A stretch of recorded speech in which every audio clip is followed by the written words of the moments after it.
Bueno, bienvenidos nuevamente. Estamos ante una nueva clase que había quedado retrasada, que es el tema de instrumentos financieros. Se les había adelantado que era una clase muy larga y complementaria a lo que era moneda funcional e impuesto a las ganancias. En esta ocasión, bueno, nos encontramos con varias normas internacionales que vamos a ir viendo una por una, que es la NIF 32, la 39, la NIF 7 y la NIF 9, todas referidas a instrumentos financieros. Esto es de una larga duración. Lo que le quiero avisar es eso, es una larga duración. Les recomiendo que o lo pueden ver pausándolo, viéndolo de a poco para entender. También, por supuesto, como siempre les sugiero tener las filminas a mano, porque es la unidad más larga. Está subida como clase 10 o tema 10 con el nombre de instrumentos financieros, así que les recomiendo que en este momento, o si ya lo tienen a mano, vayan y lo abran el archivo, porque es muy largo. Es difícil de seguirlo directamente desde el video, y es de vital importancia para el examen, no lo voy a engañar. Es una parte muy importante del segundo parcial porque es la de mayor volumen y tiene una importancia significativa a mi criterio y al criterio del cuerpo docente. Así que voy a dar comienzo en unos instantes. Quiero avisarles de todas formas que este sábado es la última clase antes del parcial.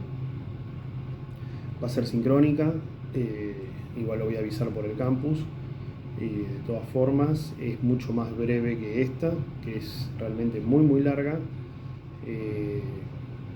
No la voy a hacer, por supuesto, totalmente taxativa a cada una de las filminas. Sí la tengo como un poco más acotada porque les aviso, es muy larga, pero bueno, tengo mis notas porque es muy difícil seguirla también para mí. Así que bueno, en principio vamos a comenzar explicando qué son los instrumentos financieros, ¿no?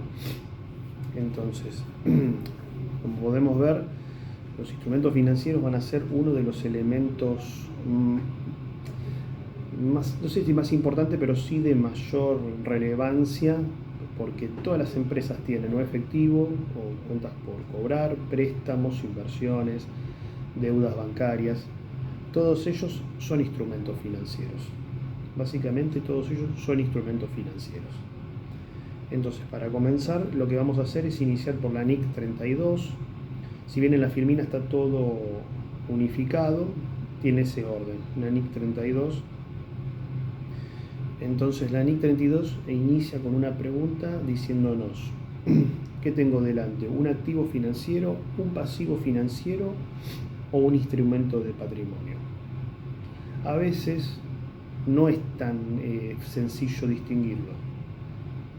Por eso es que la normativa nos va a empezar a dar algunas definiciones. Yo tengo mis notas porque realmente es largo, es imposible recordar todo, ¿no? Entonces vamos a tener algunas instrucciones muy precisas, como les venía diciendo. Nos va a decir primero que es un activo financiero, ¿no? Un activo financiero nos va a decir que puede ser efectivo, que puede ser un instrumento de patrimonio de otra entidad, un derecho contractual a recibir efectivo o contratos líquidos con instrumentos de patrimonio. Contratos liquidados con instrumentos de patrimonio. Algunos ejemplos pueden ser caja y bancos, plazo fijo, una cuenta por cobrar, un bono, y acá es acciones de otra compañía. O sea, contratos liquidados con instrumentos de patrimonio podemos considerar acciones de otra compañía, ¿no? Todos ellos serían activos financieros. A su vez también, por ende, como tenemos activos financieros, tenemos que tener pasivos financieros. Los pasivos financieros, ¿qué va a ser? Va a ser una obligación contractual de entregar efectivo u otro activo financiero. Puede ser un préstamo, puede ser una obligación negociable emitida, puede ser una cuenta por pagar o puede ser una deuda financiera. Y más o menos la lógica es que si alguien tiene un activo financiero, hay un tercero que tiene un pasivo financiero con nosotros. Básicamente es esa la ecuación a la que llegamos, ¿no? Como activo y pasivo, bueno, funciona también con activo y pasivo financiero.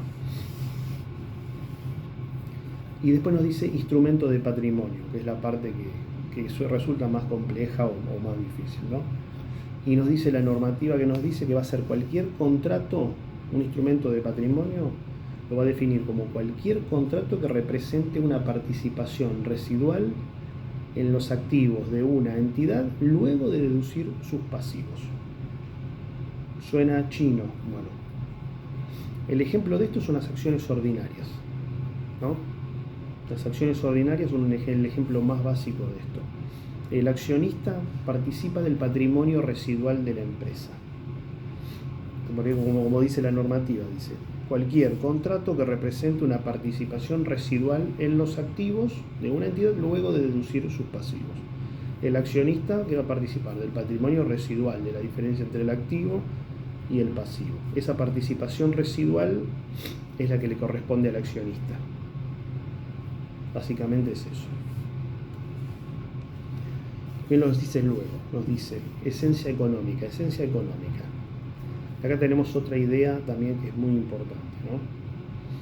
Donde la norma nos pide analizar la esencia económica del acuerdo, no solamente la forma legal que tenga.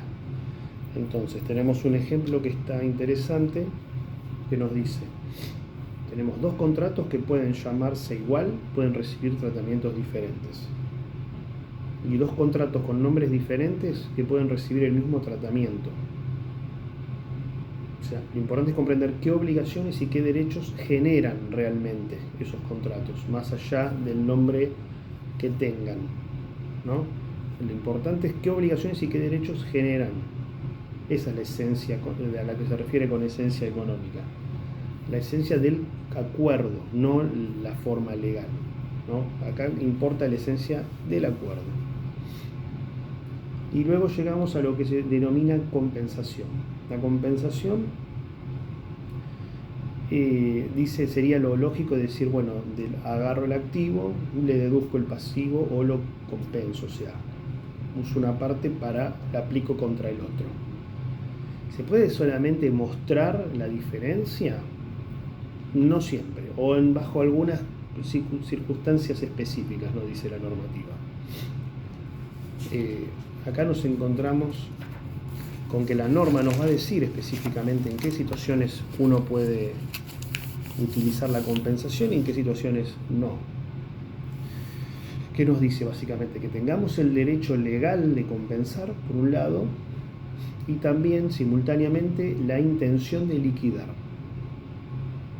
Dice, si no tenemos estos dos elementos, o sea, si no tenemos el derecho de compensar y la intención de liquidar al mismo tiempo, no nos correspondería compensar, no podríamos hacerlo, ¿no? Más o menos un ejemplo podría ser, nosotros le debemos 100 millones de pesos a un banco, pero a su vez tengo en ese mismo banco una inversión de 80 millones. Tendríamos una diferencia de 20, ¿no? Bueno, no necesariamente yo puedo mostrar que tengo un saldo de 20.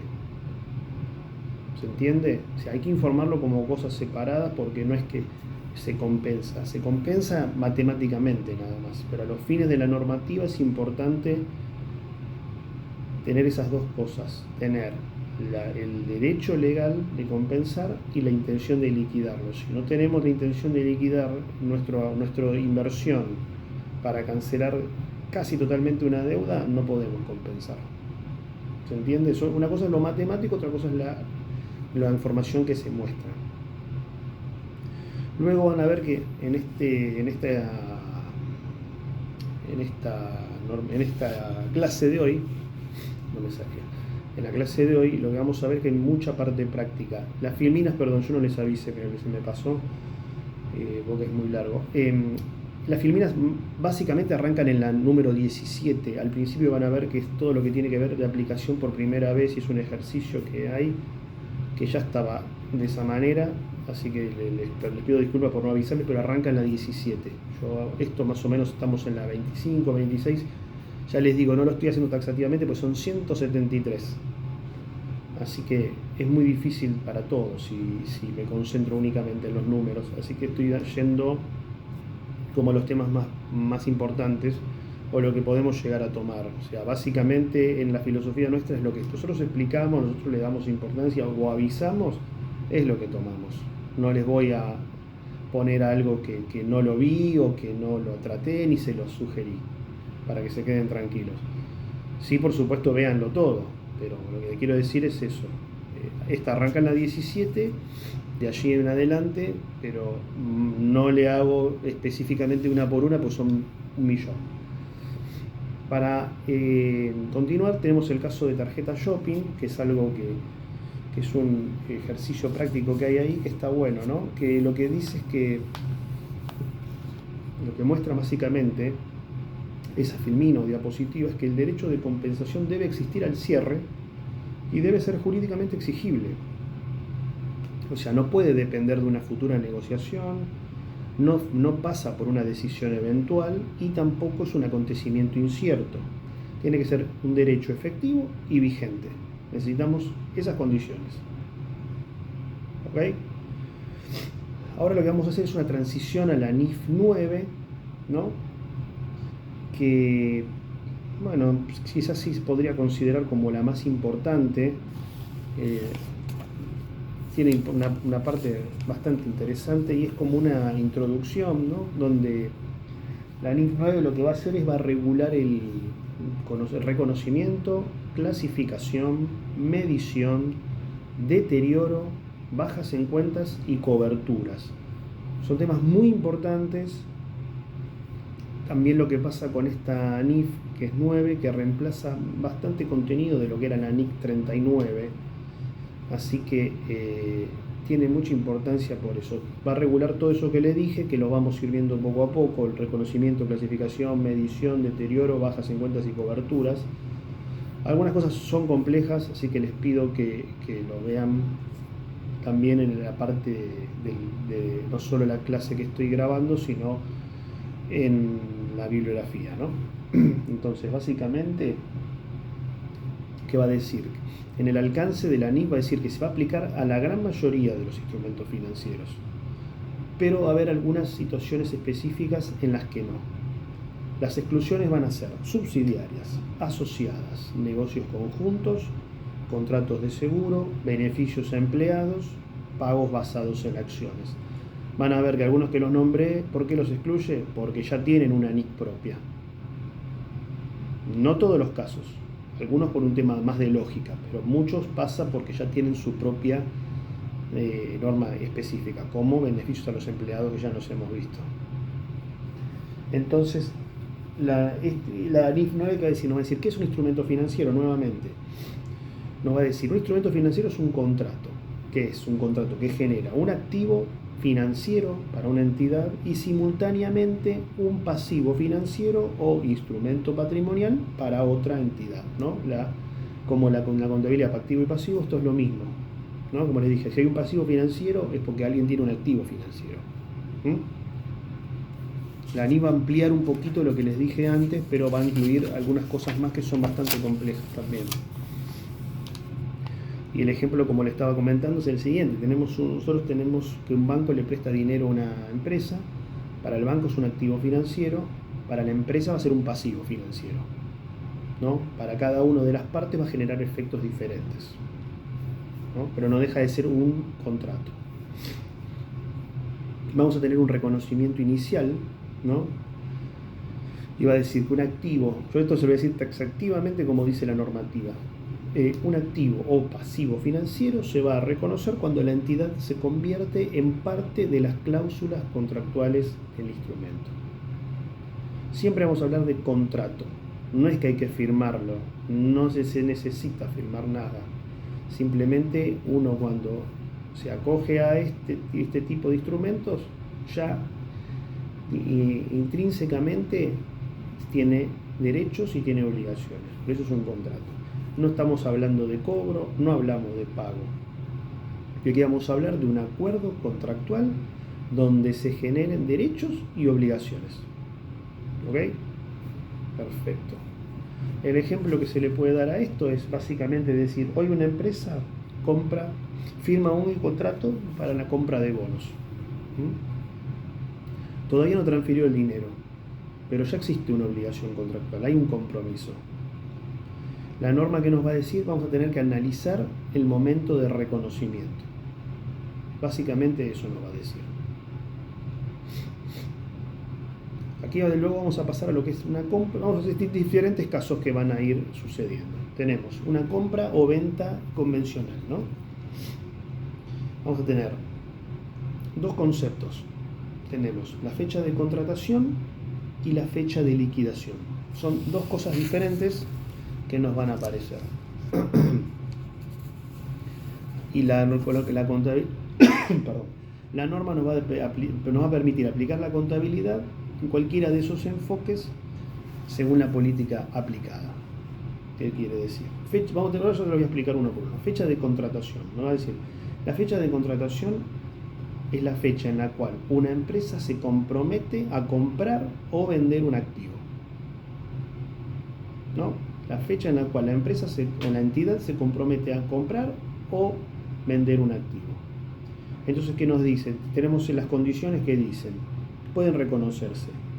En esa fecha puede reconocerse el activo a recibir, el pasivo a pagar, la baja del activo vendido, las ganancias o las pérdidas por la venta y las cuentas por cobrar asociadas.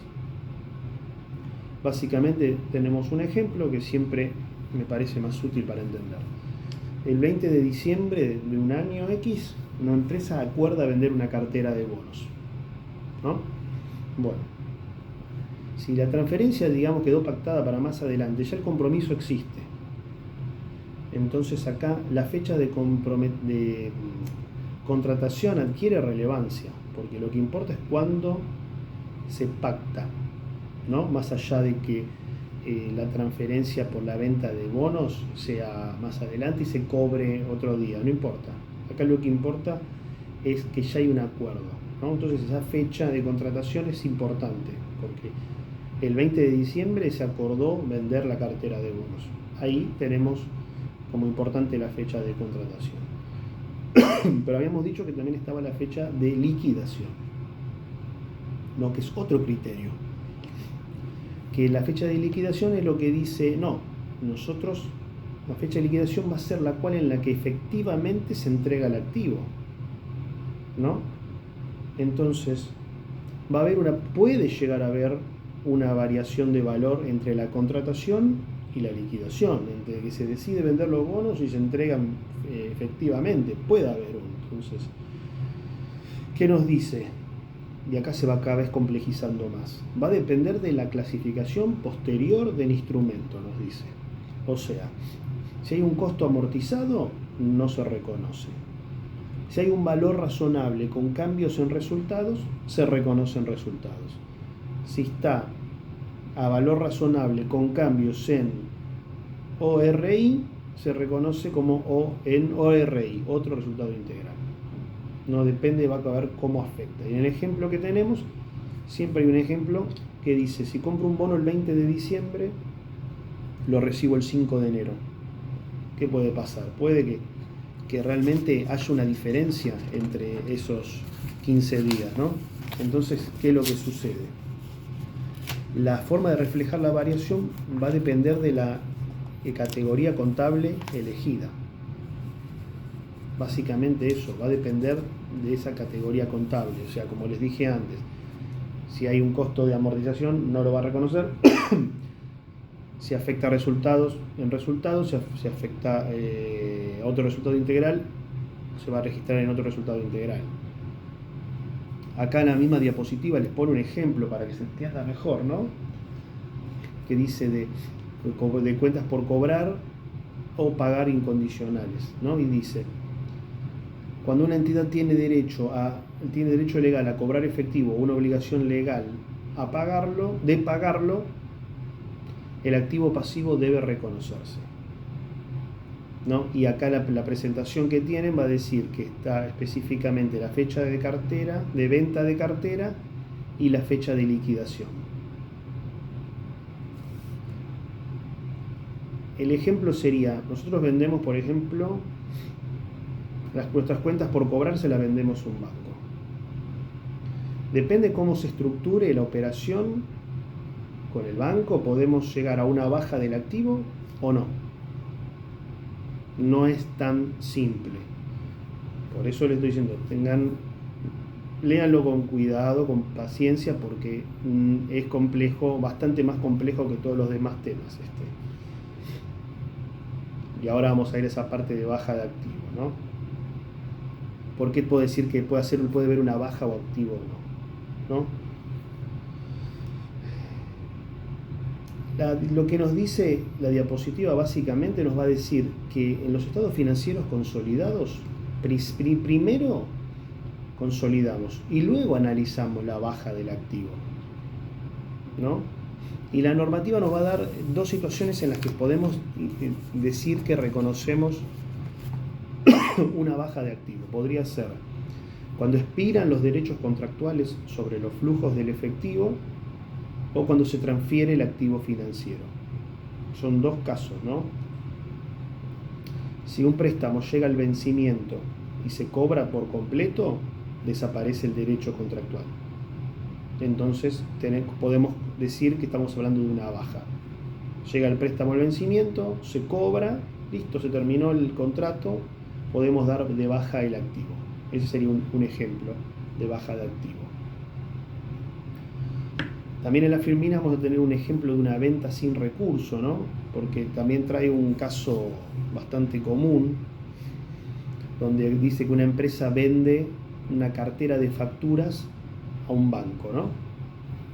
Pero ¿qué transfiere? No solo transfiere las facturas, transfiere los riesgos, transfiere los beneficios y transfiere los riesgos de incobrabilidad, por supuesto, ¿no? La operación es denominada sin recurso, ¿no? Dice, la entidad da de baja la cartera. Entonces, ¿por qué dice eso, ¿no? Como conclusión, los riesgos y los beneficios fueron transferidos al banco también. Entonces, ¿qué es lo que pasa? Ya no tiene una exposición económica significativa sobre tal cartera, ¿no? Al transferirse, también se transfirió los riesgos y los beneficios al banco, se transfiere absolutamente todo.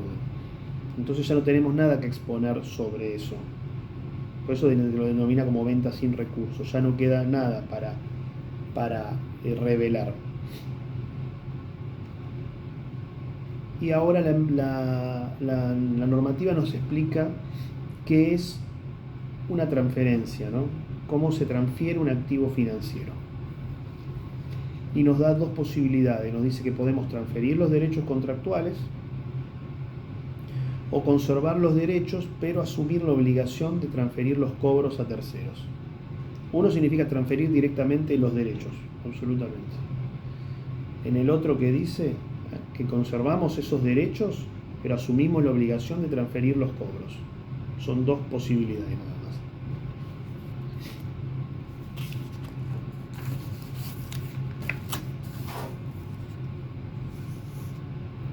Y luego vamos a tener lo que es la explicación de riesgos y beneficios, lo que le nombraba en el caso anterior, ¿no? Y acá como les dije, se va complejizando porque a veces lo que dije recién como algo simple, ahora, ¿cómo que se transfieren los riesgos y beneficios? Bueno, hay que determinar efectivamente si se transfirieron todos los riesgos y beneficios al transferir un activo, ¿no? Y esto podemos considerar que sí, cuando se da de baja totalmente, o sea, si nosotros podemos considerar que se transfirieron absolutamente todos los riesgos y beneficios, ahí sí podemos decir que corresponde dar la baja del activo, o mantener el activo, o continuar analizando la operación. Porque la transferencia o no de los riesgos y beneficios va a condicionar todo eso, ¿no? Ahí vamos a saber nosotros responder si lo damos de baja, si lo mantenemos o si seguimos analizando la operación. Eso no, va a ser vital, ¿no? Y esto, por ejemplo, ¿no? Tenemos una empresa que dice, bueno, yo les vendo mis créditos comerciales, como pasa hoy en día con cualquier banco, que alguien tiene deudores por tarjeta de crédito y que se los vende a otros estudios contables o estudios jurídicos para ver si lo pueden cobrar. Bueno, es un ejemplo similar. Una empresa vende sus créditos comerciales, pero en este caso, a diferencia de los bancos, con el ejemplo que les di yo, le garantiza al comprador que él va a responder por los incobrables. Entonces, ¿qué pasa con ese caso? ¿Qué es lo que podemos pensar? Podemos pensar que sí, es una venta, bárbaro, pero pará, sigue soportando el riesgo, porque está diciendo, si hay incobrables, me hago cargo yo. Entonces, ven que la conclusión es diferente, no es lo mismo. Vamos a dar de baja esos activos, nosotros vamos a hacernos cargo de los riesgos. Entonces no. Ven que no es tan simple lo que es transferencia o baja. Eso va a ser vital considerar. En este caso, bueno, si dice que se va a hacer cargo de los posibles o contingentes incobrables, bueno, está diciendo que se va a seguir haciendo cargo de los riesgos.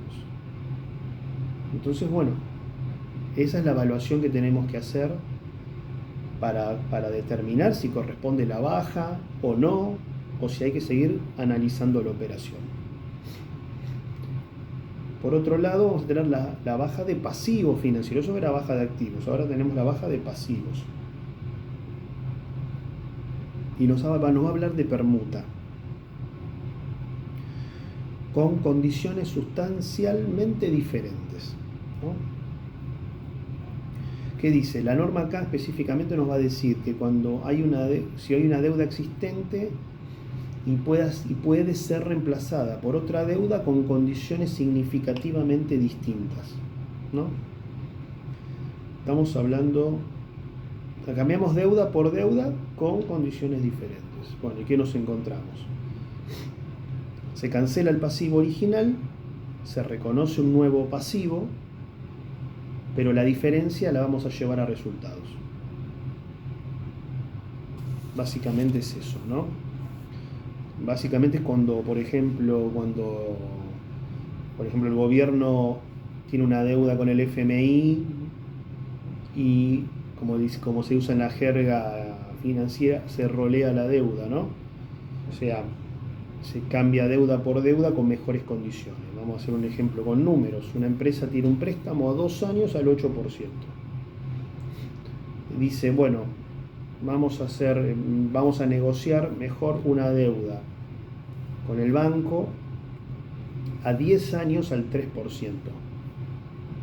Se modifican las condiciones, porque ahora teníamos 2 años, ahora tenemos 10, y la tasa era 8, ahora tenemos 3. La norma internacional va a decir, bueno, miren, no es el mismo pasivo. Entonces, ¿qué vamos a hacer? Vamos a cancelar el pasivo anterior y vamos a registrar un pasivo nuevo. Básicamente es eso lo que nos dice la normativa. Y después vamos a tener, eso es el caso de permuta con condiciones sustancialmente diferentes. Tenemos también el caso de la permuta con condiciones no sustancialmente diferentes, ¿no? Condiciones que no son sustancialmente diferentes, no hay mucho que entender ahí. Pero acá la lógica no es la misma. ¿Qué es lo que pasa? La deuda original no la vamos a hacer desaparecer. Lo que va a hacer va a intentar ajustar la medición de ese instrumento y reconocer el efecto de manera prospectiva, o sea, hacia adelante. Lo que va a hacer es corregir la tasa hacia adelante. Es como, por ejemplo, si el banco nos da más meses de vencimiento o nos modifica un poquito la tasa, ¿no? Entonces, en ese caso, ¿qué decimos? La esencia sigue siendo la misma, la deuda es la misma, la condición es sustancialmente diferente. Entonces, no consideramos que hay una deuda nueva. Simplemente de ahí en más la ajustamos para adelante, como si fuera una diferencia de medición, nada más. como resumen hasta el momento podemos hablar que vimos baja de activos, transferencia, baja de pasivos y permuta, que no es poco, que vimos bastante. Yo les aconsejo que si se cansan, ustedes tienen la posibilidad de pausarlo y seguir viéndolo o leerlo, porque sí, son todos conceptos que tienen complejidad, es imposible, yo también tengo mis notas, es imposible llevarlo estrictamente de corrido todo el tiempo, así que cada tanto ustedes tienen la posibilidad de hacer una pausa. Por eso esta clase de ninguna manera podía ser sincrónica, porque es terrible para ustedes, así que cada tanto pausenlo para poder incorporar todo, porque de un tirón no se van a acordar de nada o van a tener que verlo 10 veces. Entonces, para continuar, lo que le quiero decir es, básicamente la normativa nos va a decir si los activos o los pasivos originales van a seguir existiendo o no desde el punto de vista económico. Si es que no, se los damos de baja. Básicamente es eso lo que nos dice la normativa. Si siguen existiendo desde el punto de vista económico. Esa es la pregunta que se hace en la normativa y uno tiene que responder con criterio. ¿Sigue existiendo o no? No existe más. Bueno, perfecto, entonces corresponde la baja. Eso fue todo lo que era la parte de reconocimiento y baja. Ahora lo que vamos a ver es todo lo que es la clasificación, que es quizás la parte más neurálgica de la NIF 9, que nos va a dar una serie de categorías de instrumentos financieros. Acá vamos a hablar de vamos a hablar de costo amortizado, vamos a hablar de valor razonable con cambios en ORI, de valor razonable con cambios en resultados y designación irrevocable para eliminar asimetrías contables. Y esto lo que nos va a permitir, estas 4 posibilidades nos va a permitir determinar cómo se va a medir el instrumento durante toda su vida. Entonces, vamos a tener 3 categorías que son las básicas, que van a ser el costo amortizado, valor razonable con cambios en otro resultado integral, valor razonable con cambios en resultados. Esos son las clasificaciones básicas. Entonces, los criterios para determinarlo van a depender del modelo del negocio y las características de los flujos contractuales. Esta es una parte que es importante que se entienda. La clasificación no va a depender únicamente de lo que la empresa quiere hacer, ¿no? Con ese activo, con ese instrumento. No va a depender de lo que la empresa quiera hacer únicamente, va a depender de cómo se administra el activo y qué flujo genera ese contrato. Eso es lo que nos va a permitir hacer una clasificación bien específica. Entonces, ¿qué nos dice la normativa? Nos dice que tenemos que ver cómo se gestionan conjuntamente los activos y cómo se generan los flujos de efectivo. Por ejemplo, tenemos una cartera de préstamos, ¿no?, que podría administrarse para cobrar intereses hasta el vencimiento. Otra cartera podría administrarse comprando y vendiendo todo el tiempo. A veces los instrumentos pueden ser similares, pero la clasificación puede cambiar. Una cosa es, como le digo, un préstamo que simplemente queremos cobrar los intereses, y otro es que son préstamos que vamos cambiando por otros préstamos o tomando otras deudas. Bueno, va a depender, por eso, va a depender de cómo se generan los flujos y cómo se gestionan. Antes de ahondar, voy a explicar lo que habla de costo amortizado, que fue el primero que dije. Entonces, el costo amortizado va a ser, literalmente, importe inicial ajustado por reembolsos, amortizaciones y método del interés efectivo. Perfecto, dice eso.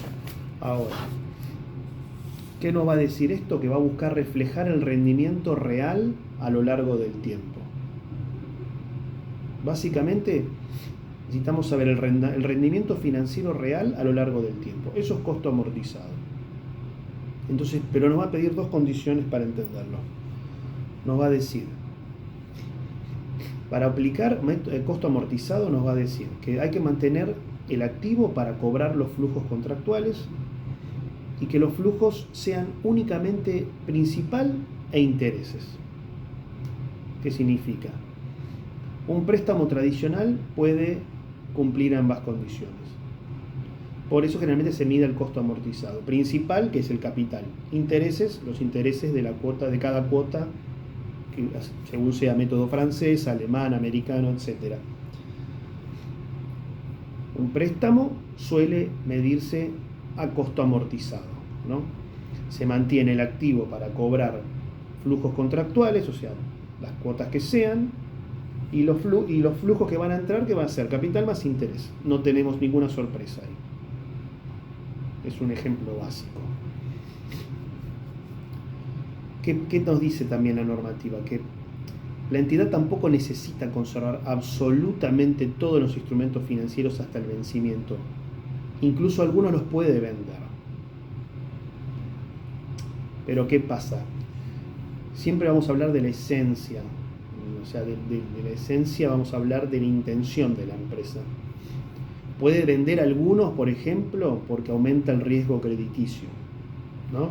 Aumenta el riesgo, por ejemplo, la empresa entrega préstamos, hay algunos que no están pagando. Bueno, podemos venderlos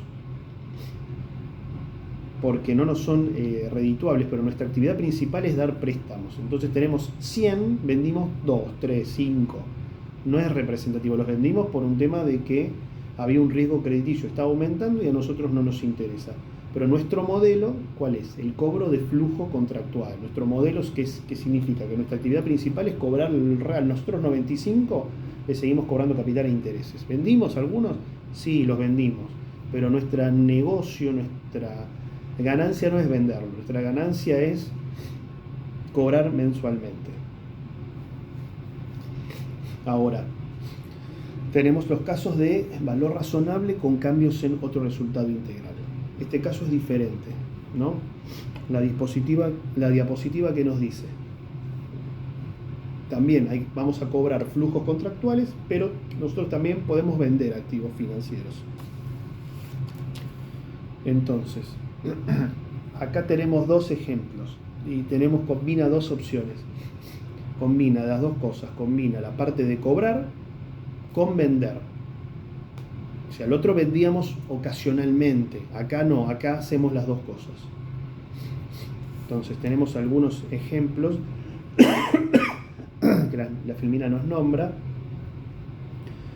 que habla de gestionar necesidades de liquidez, habla de mantener determinado rendimiento y habla de coordinar una duración entre activos y pasivos.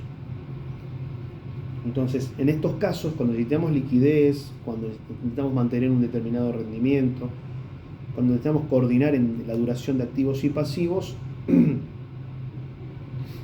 son situaciones en las cuales no necesitamos conservar el activo hasta el vencimiento, ¿no? Son casos que, digamos, alternativos al costo razonable. Ahora, perdón, el costo razonable al valor razonable, perdón. Ahora, ahí la misma Filmina les pone un ejemplo, ¿no? Que dice, clasifica el activo, mantiene temporalmente los flujos de efectivo, las variaciones de valor razonable se registran en otro resultado integral. Cuando el activo se vende, esos resultados acumulados se realizan, ¿no? Y acá tenemos que la diferencia con el caso anterior es que acá se diferencia de la parte de resultado, con los cambios en resultado, porque la ganancia o pérdida primero transita por otro resultado integral. Y ahora vamos a ver cómo funciona con el valor razonable con cambios en resultados. Ahora por eso lo voy a explicar. Primero, cualquier ganancia o pérdida, en el caso de valor razonable con cambios en otro resultado integral, la ganancia o pérdida primero va a ir a otro resultado integral. Transita por allí. Ahora, cuando es valor razonable con cambio en resultado, funciona de otra manera. Que nos dice que si no cumple costo amortizado ni otro resultado integral, va a ir a resultados. Y la entidad que va a decir que administra sus activos considerando su valor razonable o generando ganancias mediante compra y venta. Por ejemplo, esto suele más aplicar para los casos de fondos de inversiones que compran y venden activos financieros. Ya su actividad regular, o sea, vamos para recapitular. El primer caso, estuvimos hablando de costo amortizado. Costo amortizado dijimos que era digamos, el clásico, es decir, cobramos las cuotas, vendemos algo por fuerza mayor. En el segundo caso, estamos hablando de ORI, que nos dice valor razonable con cambios en otro resultado integral. ¿Qué nos dice?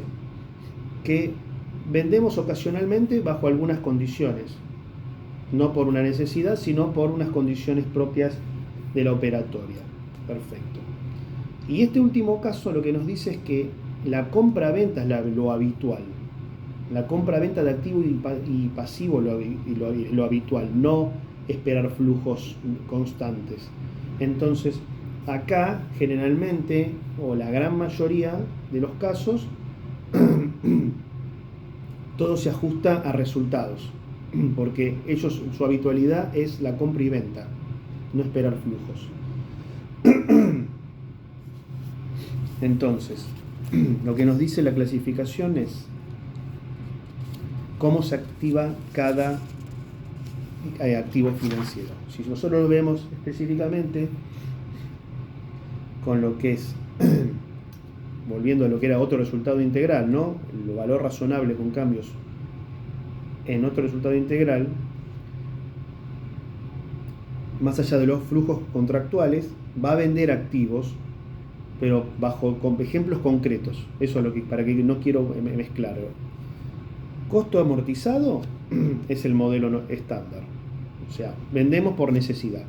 En este caso podemos tener las dos opciones. Tenemos flujos constantes y también vendemos en los ejemplos concretos, para liquidez, para mantener rendimiento o coordinar una duración de activos y pasivos. Y para el caso de valor razonable con cambios en resultados, es únicamente a los efectos de compra y venta de activos financieros. Esa es la diferencia. Es la habitualidad y la función o el espíritu de cada organización. Tenemos un ejemplo que es lo que es tarjeta shopping, que también nos pone un ejemplo con los extractos de los estados contables de tarjeta shopping, ¿no? Que es en el caso de la aplicación de la NIF 9, una empresa real, ¿no? Y nos va a mostrar, ahí mismo nos muestra los activos financieros que están medidos a costo amortizado, ¿no? Que son los plazos fijos, créditos comerciales, otros créditos, alquileres y gastos, créditos con sociedades vinculadas, créditos con centros de cobro y depósitos de garantía. Son los casos en los que los clasifica a costo amortizado, ¿no? Y acá lo bueno de ver estos ejemplos reales es ver cómo realmente se clasifican y cómo realmente lo que estoy diciendo y lo que leen realmente pasa. No es que solo teoría. Ahí se dan cuenta cómo eso impacta en los estados financieros, ¿no? ¿Y qué quiero que vean con eso? Que la empresa realmente va a clasificar la inversión a costo amortizado cuando se cumplan las condiciones, ¿no? Que el modelo de negocio sea mantener el activo para cobrar los flujos contractuales, como ya dijimos antes, y los pagos contractuales reflejen única y exclusivamente pagos de principal e interés. De ahí entra todo lo que les nombré: inversiones de plazo fijo, crédito comercial, etcétera, etcétera, etcétera. ¿Se entiende? Si nosotros no tenemos ninguna de esas dos condiciones, no podemos usar costo amortizado. Es lo que quiero que entiendan. Nos pide esas condiciones estrictamente. Luego continúa un poquito más con el ejercicio y nos dice que si alguno de esos requisitos anteriores no se cumple, entonces no podemos hablar de costo amortizado.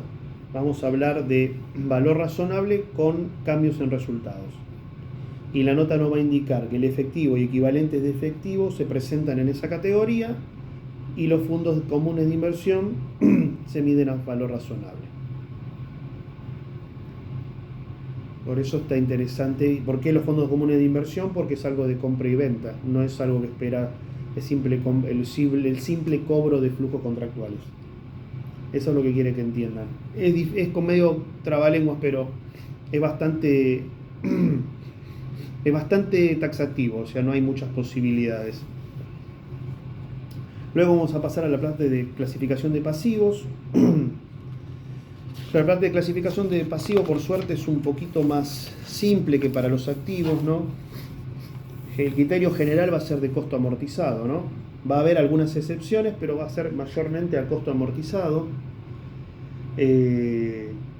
Vamos a tener como excepciones, vamos a tener pasivos a valor razonable con cambios en resultados, derivados, transferencias que no clasifican para baja, contrato de garantía financiera, compromiso de préstamo a tasa inferior a la de mercado, contraprestaciones contingentes del IF 13.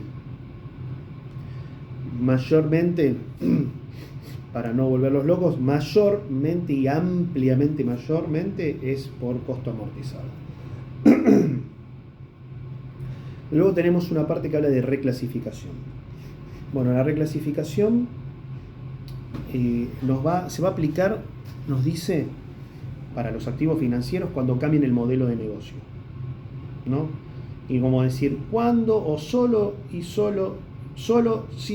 tal cual condición. Bueno, como les dije al principio, no alcanza que cambiemos de opinión, no alcanza con que haya una venta aislada. Tiene que haber un cambio absoluto en la forma de gestionar los activos financieros. No es una simple idea. Tiene que haber un absoluto cambio de timón en cómo se van a gestionar los activos financieros. No es para un caso aislado. Entonces, vamos a ver que esta norma nos indicó que aprendimos clasificación, aprendimos pasivos y hablamos de reclasificación. Ahora vamos a hablar de medición inicial. Acá vamos a tener una regla que es muy importante y que nos dice que todo activo o pasivo financiero inicialmente lo vamos a reconocer a valor razonable. Y nos dice, nos ataja, nos dice, si el instrumento no se mide a valor razonable con cambios en resultados, los costos de transacción directamente atribuibles forman parte de la medición inicial. Nos dice eso puramente, ¿no? Ahora vamos a ver de qué es esto de los costos de transacción activables. Y acá en la diapositiva es muy específica y nos va a decir cuáles son esos costos que podemos incluir como costos de transacción activables. Nos va a decir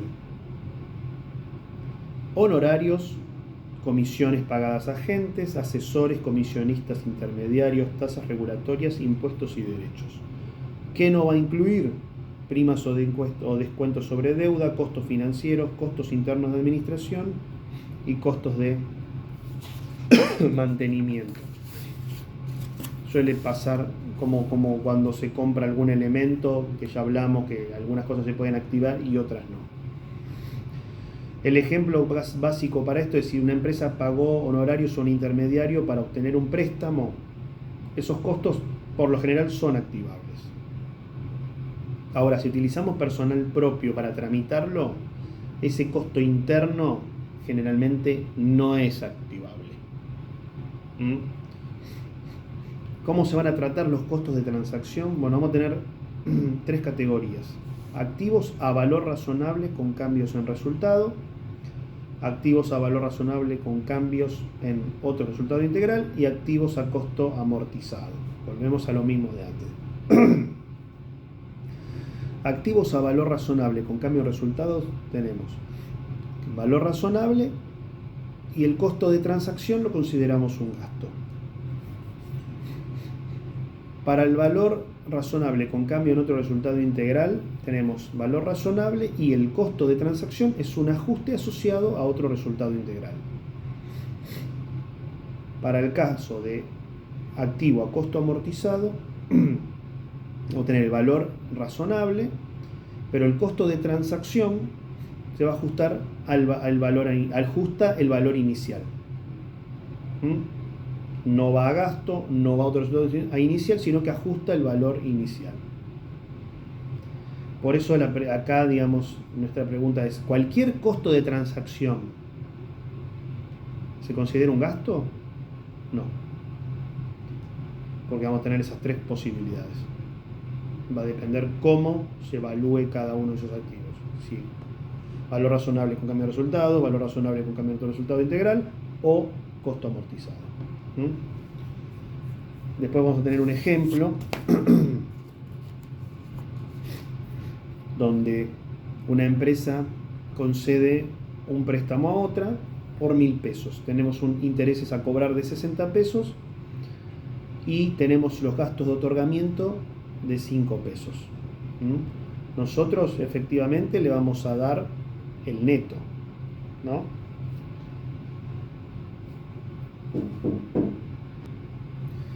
Entonces, con el ejemplo es, una empresa A le presta a B 1.000 pesos.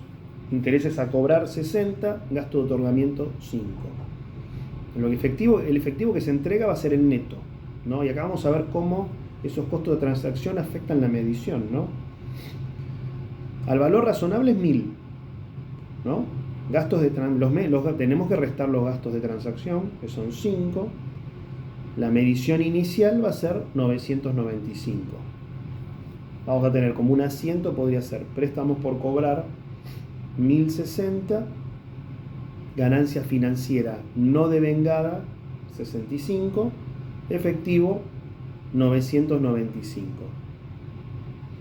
Quizá matemáticamente es un poco rápido, pero lo que quiero es que a veces el importe efectivamente desembolsado no coincide con el valor contractual del préstamo. ¿Se entiende? Porque nosotros prestábamos 1.000, pero había un costo de otorgamiento.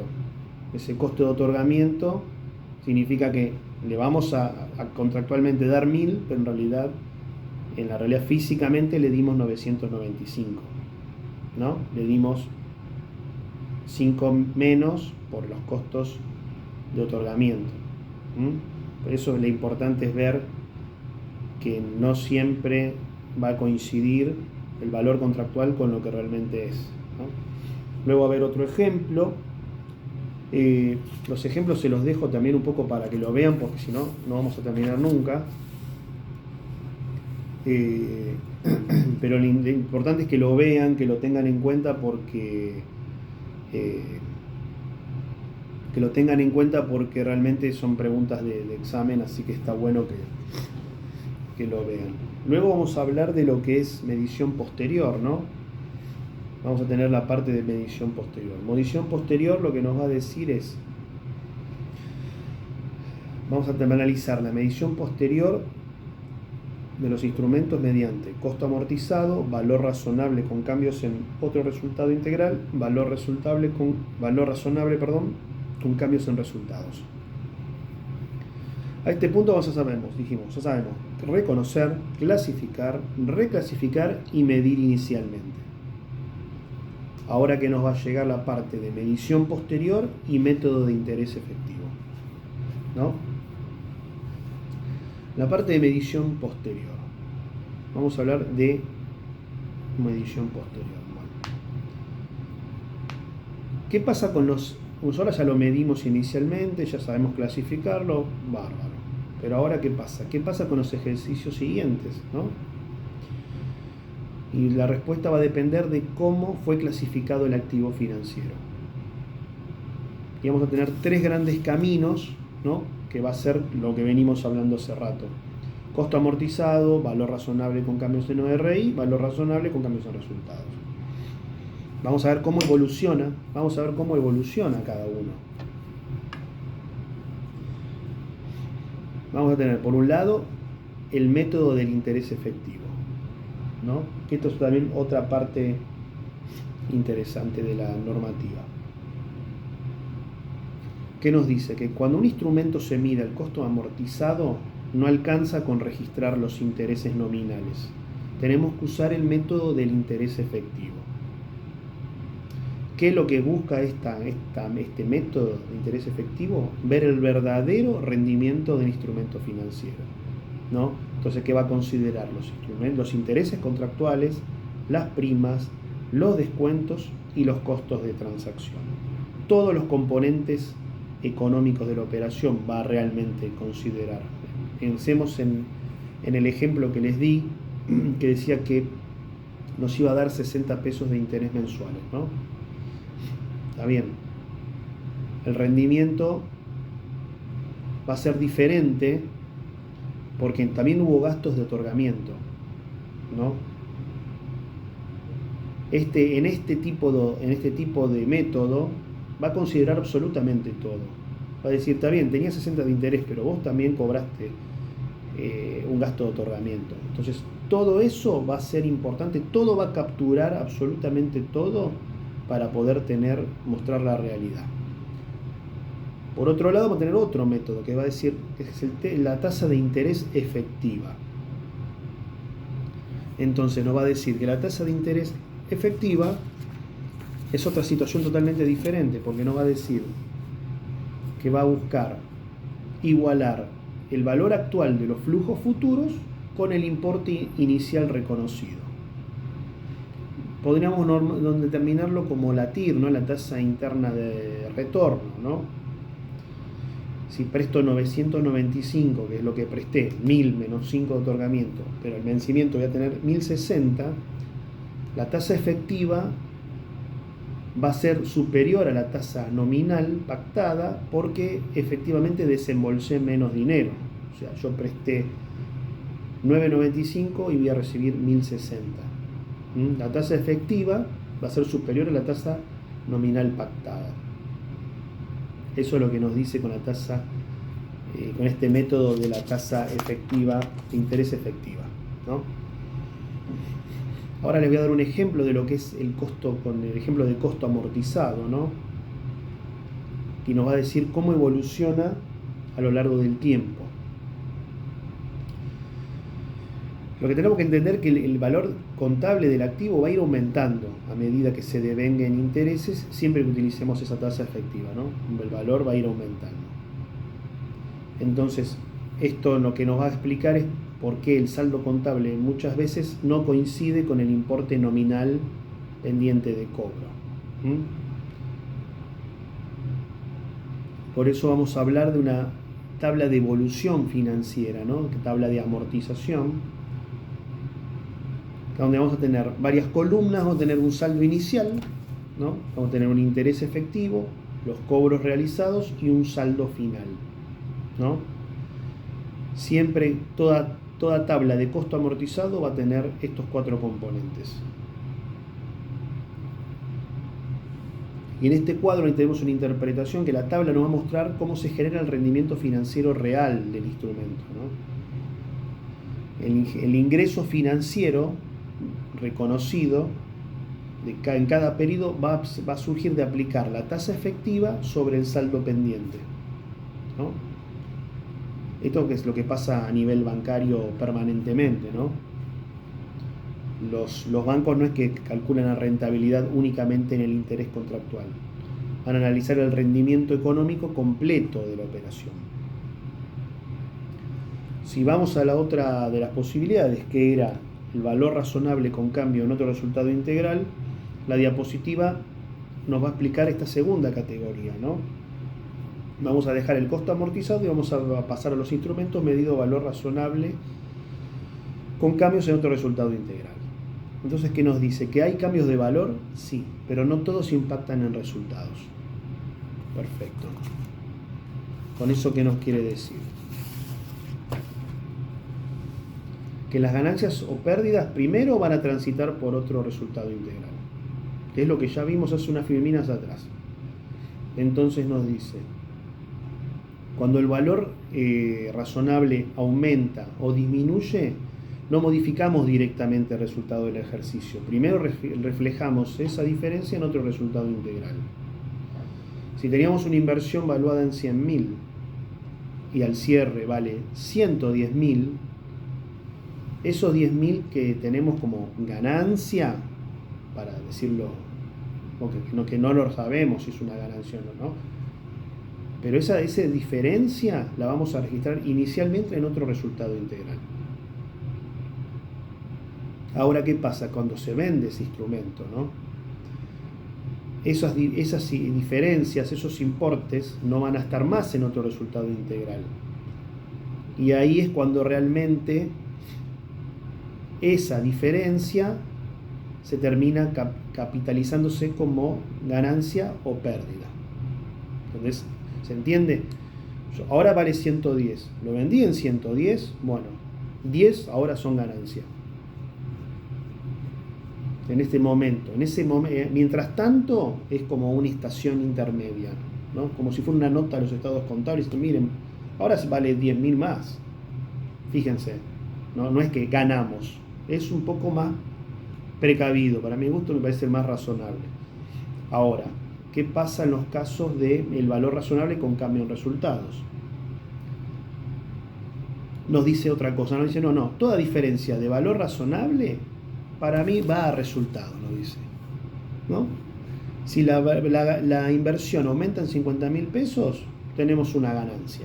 No la diferimos, no es otro resultado integral, no. Directamente para nosotros es una ganancia y va a resultado del periodo. Bueno, bárbaro. Entonces, ¿qué nos dice? Finalmente nos va a hacer una comparación entre las categorías.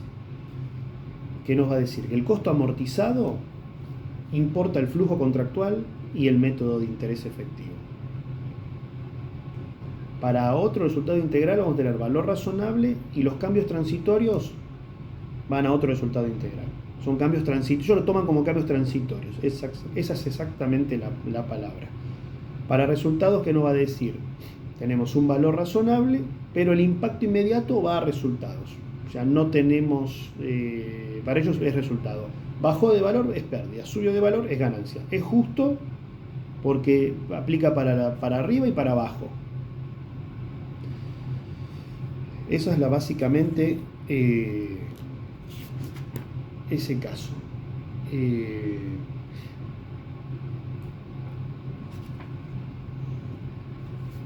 Básicamente creo que por ahora estamos bien. Vamos a hacer este video en dos partes, porque realmente es muy largo. Pensé que me iba a llevar menos tiempo, pero realmente es muy largo.